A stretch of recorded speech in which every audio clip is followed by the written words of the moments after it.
Thus we were until God sent us an apostle whose lineage, truth, trustworthiness, and clemency we know. He summoned us to acknowledge God's unity and to worship him and to renounce the stones and images we and our fathers formerly worshipped. He commanded us to speak the truth, be faithful to our engagements, mindful of the ties of kinship and kindly hospitality, and to refrain from crimes and bloodshed. So that's a very, very beautiful text that gives us this portrayal of a pre-Islamic time of ignorance, or jahiliyyah, where there was no civilization to speak of, where the basic human values of honesty, of ethical behavior, of protection of the weak, of hospitality toward the guest, all of those things seem to have been absent. And the text suggests that with the coming of Muhammad as a prophet of God, this dreary situation of barbarity changes, and the Arabs now become a civilized people that are living worshipful toward the one God, rejecting idolatry, becoming a lawful people that reject the thievery and reject the untruthfulness, the lies of pre-Islamic times, to become an honest people who now follow, in a sense, the example of Muhammad and become a people of God. I'm curious to find out how did the king of Abyssinia perceive the claim of Ibn Jafar? Yes. He actually was very positively taking toward this particular description, and the story continues. Later on, one of the representatives of the Meccan establishment is actually coming to visit the king and asks that the king release all of these refugees and send them back to Mecca. This representative of the Meccan establishment is making argument, these are actually people that have broken our ancient law, and you should not grant them refuge.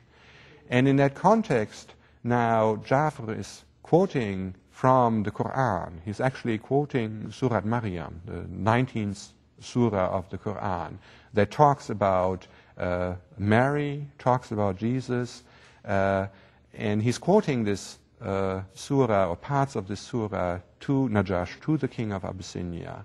And as the portrayal has it, after the king of Abyssinia hears the recitation of that particular surah, he is convinced that indeed Muhammad is in the Quran receiving the true same message that had been given to Jesus beforehand, and he now grants refuge to the refugees, and they can stay, as the Najash says in that particular story, they can stay as long as they want. Intriguing. Yes.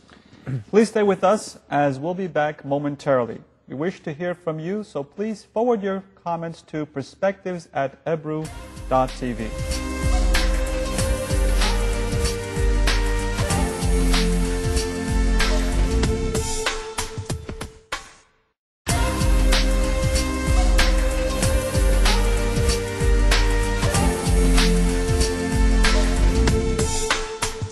Thanks for staying with us. We are back with Dr. Alfons Teipen from Furman University, talking about the life and legacy of Muhammad. Dr. Teipen, who or what is central to the religion of Islam? Mm-hmm. Is it Muhammad, the Quran, or what? Right. It's a good question. The issue is that there is misunderstanding oftentimes about the center of Islam. There are certain movements, I should say, or certain misperceptions in some scholarly world that actually have renamed this religious tradition that Muslims refer to as Islam as Mohammedanism, giving the misimpression that somehow Muhammad is the absolute center of the religious tradition. And that is not true. You can do a couple of measurements on who or what is the center of a religious tradition. This misperception of Muhammad as the center of religious of the religious tradition of Islam is informed by a misperception that Islam is somehow parallel in this regard to Christianity. When you do this comparison, of course, Christianity is a religious tradition that is named after Jesus, who is the Christ. When you compare that with Islam, that holds not true. The religious tradition is not named originally after Muhammad. Also, the center in Christianity, you can look at the way in which the ritual celebrations take place. They focus very clearly on the life and death of Jesus. It is the birth and then the death of Jesus that are the focal points of the ritual calendar in the year. You try that test on Islam and you will find that it's not true. The major festivals in the Muslim ritual calendar, traditionally the two Eids, don't really focus on the life of Muhammad per se. So you can run these tests. You can also look at the way in which the calendar starts counting. That is to say, in the Christian case, the years are counted. The old way of referring to the years was the Anno Domini, the year of the Lord, the understanding here being that we are now in the 2007th year after the birth of Christ. Again, that is not true for Muhammad. The Muslim traditional calendar neither takes the birth nor the death of Muhammad as its cue of origin. So that is, all of this is showing us that Muhammad is not the pinnacle, is not the absolute center of the religious tradition. Rather, as far as Islam is concerned, I would argue that the Quran, the very word of God, is indeed what is standing at the center of the religious tradition. Again, we have to understand that the Quran is understood by Muslim tradition to be verbatim, literally, word for word from God. And so in that sense, it does occupy a very central position in terms of Islamic theology, in terms of the Islamic ritual calendar, and also in terms of Muslim practice. As far as the theology is concerned, of course, this is where the Quran is the basic document that informs the ways in which Muslims think about God and God's relationship to humankind.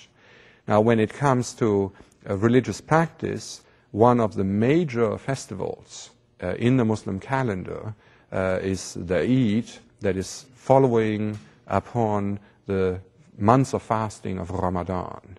Muslim tradition has it that the Quran itself, the first revelatory experience of Muhammad, was received during the months of Ramadan. As the tradition has it, the Laylatul Qadr, the night of power, when in one night, the story goes, all of the Quran descended into Muhammad's heart.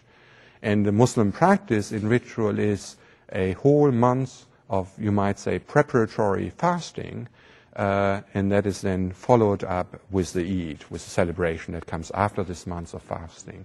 So in a sense, the fasting is a celebration, is in a sense a preparation for the coming of the Word into the world. Somewhat akin, actually, to Christian preparations of the coming of the Word. Of course, Christians understand the Word to be in the form of Jesus, and you have the preparatory period of the Advent season followed up by this big festival of Christmas. So you have those kinds of parallels.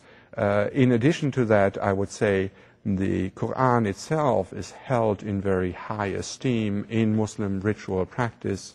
One of the practices related to the fasting months of Ramadan is that during the months of Ramadan, Muslims will recite in 30 equal parts, usually all of the Quran, one part per night, and by the end of the month of Ramadan, you have recited the entire Quran. This is, one of those practices. I would say, in addition to that, when you look at the way within which artistic energy in each of these religious traditions celebrates the Word of God, we again see that clearly the Quran is paramount for the religious tradition.